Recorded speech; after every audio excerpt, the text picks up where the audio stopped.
Fallout Equestria, Project Horizons by Somber. Read to you by Joseph Abeleda of RTVF 315. When the doors of the 15th floor opened, I jumped through, breathing as hard as I fought the urge to be sick. When my heartbeat slowed, I looked back at the elevator where P-21 and Morning Glory were frozen in place. "What?" I asked as they stared at me. No, not at me. Slowly I turned and looked at the wall opposite the elevator. In flaking black-maroon letters, a single word was written as if with a paintbrush. Play. Oh, horse apples. Time had stopped effectively as if I triggered SATs and simply left it there. My Pip-Bug's chronometer might have still marked the time, but every minute felt like an hour. Normally, I'd be bored to stupidity. But here my every nerve was screaming at attention. Step by cautious step, we walked together. Me first, then P-21, and lastly Glory, watching behind us. The word was painted every few feet, sometimes in elegant cursive and sometimes in wild, broad letters. The lights flickered and dimmed, but I was used to dim and uncertain light. I was not used to the soft, chiming melody that played all around us like an invisible music box, with a cylinder that turned just a touch too slowly. Hush now, quiet now, it's time to lay your sleepy head. A filly sang softly in the hallway behind us. Slowly, P-21 and I turned and looked back at Morning Glory without saying a word. Our combined look was enough to silence the Pegasus. "Sorry," she muttered. I did not want to hear my childhood lullabies right now. There were little variances. Dolls hanging from the ceiling in the middle of the hallway. A stuffed rabbit tucked into a hospital bed. No, not tucked.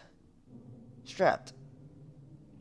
24 bed sheets stretched across the hallway, decorated with maroon houses and stick figures. And more detailed paintings of ponies. And fire. And ponies fighting. Ponies dismembered.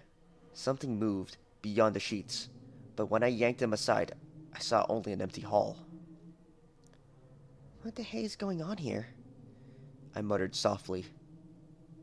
I suddenly found myself longing for Pony Joes. Give me bodies.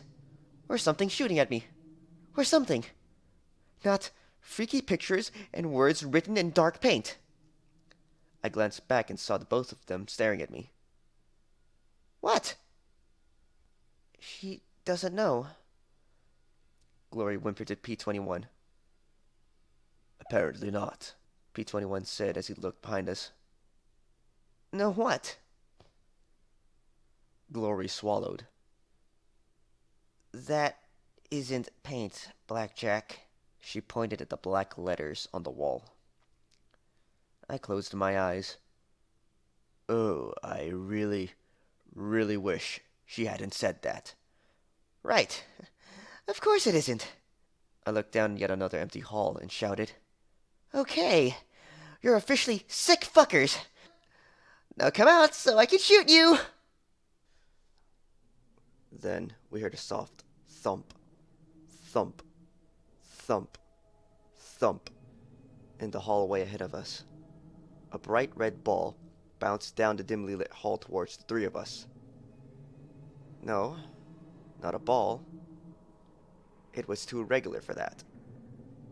It rolled to a stop at my feet, leaving bright, wet splotches on the floor. The face on the severed head was a mask of terror.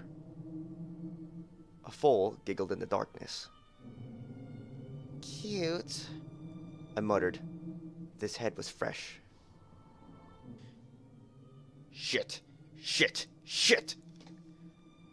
P-21 repeated over and over again as he stared down at it. Calm down, I muttered, trying my best not to freak out. It's just a head. As we watched, a knee-high door in the wall opened up, and a small mechanical pony trotted out and washed off the smears of blood with the rotating buffers on its hooves. It ignored the severed head.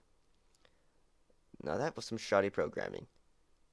Then it turned and disappeared back into its little door. "Maintenance robots," Morning Glory whispered as we continued down the hall past empty hospital rooms. The music box continued its soft, too-slow melody as we reached the nurse's station. Everything neat. Everything put away except for the creepy artifacts and associated body parts. After so many ruined buildings, the cleanliness disturbed me almost as much as the music.